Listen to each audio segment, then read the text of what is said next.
Okay, so today I would like to talk about Matthew 10:36. And it says, "He that loveth father or mother more than me is not worthy of me, and he that loveth son or daughter more than me is not worthy of me." God's not saying that he doesn't want you to love your family. He's saying don't put your love for them above your love for him. As in, if this family member is going to somehow stop you from doing God's will, do not submit to them, but rather stand strong and submit to God. And I have an example of that. Okay, so I had been abused by several family members in my life, and the one that I was living with, I was completely blind to the fact that there was abuse in that relationship as well. It was a different kind though, whereas the other ones were very obvious, like physical. This one was more a twist and manipulation verbal, and my mind was in a stronghold over it and I didn't recognize it. Well, the deeper that I got into God, the more that God showed me like what was going on to help pull me out of it and give me freedom. It had gotten to the point where when I started working full time again, because I used to be disabled, when I started working full time again, I felt like I was walking on eggshells at work because I thought I did everything wrong. I thought I was stupid, and I thought I was going to get in trouble for everything. I remember the anxiety was so bad that I was sitting there grading papers, and one of the head people came in to watch and just looked over the paper. And my anxiety rose like, oh my gosh, she's going to tell me I'm doing horrible, that I'm going to get in trouble, blah, blah, blah. And she goes, "Oh, looks right. Okay, see you later." And like walks away. In reality, God giving me this job, because he's the one that told me to get this job, helped pull me out of that mindset that I'm stupid and I don't deserve grace. Because in the job that I'm at, they give abounds of grace and mercy. They try to help teach you and lead you rather than just punishing you from the start. And they have pulled me, going to that job has helped pull me out of the mindset that I'm not worthy of grace and mercy in my mistakes. But it's because this family member never gave me grace or mercy. It was always berating and you should know better than this. You should do this. Why are you doing this? It's so stupid. So as I was being pulled out of this, God was not only showing me where these strongholds and this abuse had been to help heal me, but also I realized that there was anger in my heart, selfishness in my heart, pride, all of it towards this person because of it that I needed to deal with and pull out. And the further I got in God, the more that he wanted me to do, the more this family member fought me on it. She just fought me tooth and nail on me doing anything for God. She didn't realize that's what she was doing because she's under the stronghold and deception of the enemy herself. But everything that I would do, she would come against.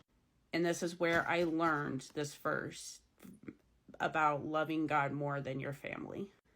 Because there were several times that I had to go against her wishes in order to obey God, and it caused havoc in the household with her.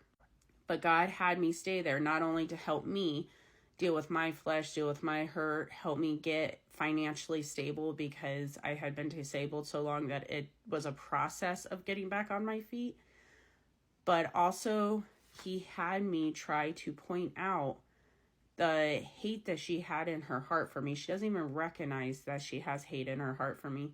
To point out little things like this to help her get her heart correct.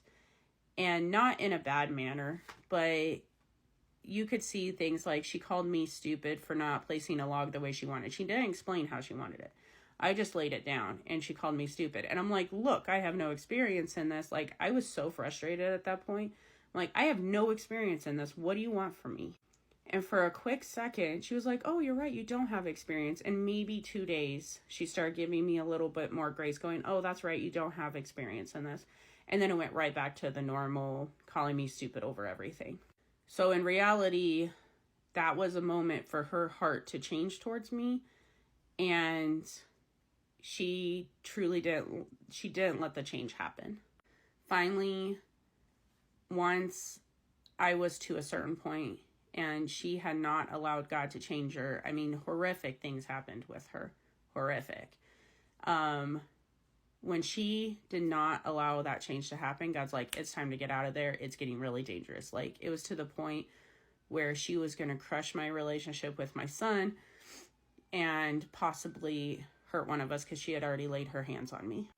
It only gotten worse. So God's like, it's time to get out. But when I got out, I tried staying in contact with her because I do love her. I love her dearly. But I tried staying in contact with her, and it was still not good for me. She still somehow was managing to keep me from doing the will of God, whether it was planning these doctor's appointments, these therapist appointments around the time frame that she knew that I was going to church. But she didn't like the church, so she was trying to stop me from going to this church, right? Then she lied to the therapist on what happened in order to try to make me seem psychotic, because she told me outright at the table that she was going to force me to get, like, she's going to force the therapist to give me a psych test so that she could prove I was mentally ill. So she lied of certain circumstances in order to get to that point. And it was keeping such a stronghold. Not only were these on the dates that I was supposed to be doing these very specific things, so I canceled a lot because, of course, it's God above her, but also that stronghold was still on my mind. That hurt was still on my mind so strong that I couldn't push forward in God's will as much as I wanted to because there was a block. And finally it got to the point where God rose a righteous anger. It wasn't a nasty anger towards her because I still love her, but a righteous anger of, no, this needs to stop. And I remember her yelling and berating me, and I'm like, fine, I'm cutting contact off with you. The words she used in that moment, she seemed very happy that she would no longer have to deal with me. She literally said, oh, great, now I don't have to deal with any of Rick's children. That's my dad's name. But I don't think she realized that meant that she wasn't going to be near her grandson at all, and she, like, basically worships my son the way she acts towards him.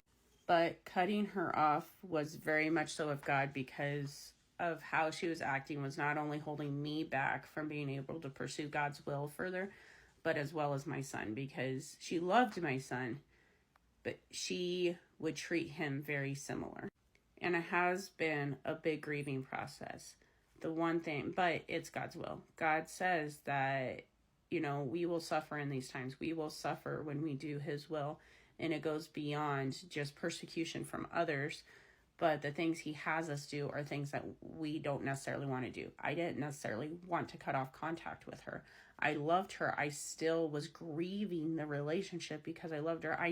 There was a lot more there that I was grieving. Like, she was disabled and I was trying to help her. And I'm like, oh my gosh, like, how is she going to get help now? I am concerned for her. And so I've started praying for her. But at the same time, I had to love God more than I loved her and push forward and do his will, because she was keeping me from that. And I had to step back and realize that she had put herself in the situation by not allowing God to change her heart. If she had allowed God to change her heart sooner, we wouldn't have gotten to this point. God had to do a lot of healing and repairing and comforting with me as well. And there's so many times that he had brought someone into my life to help me realize, yes, I'm grieving the loss of a relationship, and it's almost feeling like I'm grieving a death. But he is truly the God of comfort, because through the grief, he has been able to comfort me further and strengthen me in other ways, like comfort me through this loss, but strengthen me in other ways. And what I'm feeling right now, I'm at a place that I never thought I would be.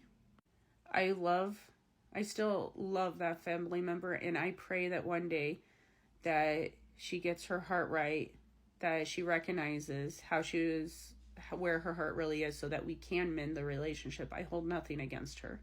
But God also cannot have that holding back from me, from my purpose for him. And I hope this helps someone that God may be trying to do the same thing through. There may be a stronghold on your mind from abuse, from things that just aren't right in a relationship that he's trying to help you with.